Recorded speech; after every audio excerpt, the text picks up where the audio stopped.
నేను నా మనసుకు నచ్చినట్టే బ్రతుకుతా, నాకు అప్పుడు అనిపించిందే చేస్తా, నాకు ఎలా అనిపిస్తే అలానే ఉంటా. ఈ డైలాగ్స్ మనం సెల్ఫ్ లవింగ్ సోల్స్ అనాలో మేబీ సమ్ పీపుల్ దగ్గర వినే ఉంటాం కదా. But the thing is, for you to feel like that, for you to behave like that, for you to think like that, and the way your thoughts are processed, the way you receive your thoughts, మీ memory కారణం, మీరు పెట్టుకున్న pre conceived నొటేషన్సే కారణం. అది మీకు ఒక thought ప్రాసెస్ని ఇస్తుంది. ప్రతి ఒక్కళ్ళకి ఒక ఐడియాలజీ ఉంటుంది. అది ఐడియాలజీ అని కొందరికి తెలుస్తుంది, కొందరికి తెలియదు.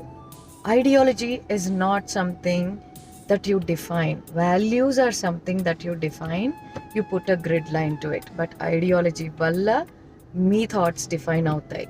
దానికి ఒక ప్యాటర్న్ ఉంది. సో అప్పుడు అనిపించింది కాదు అది.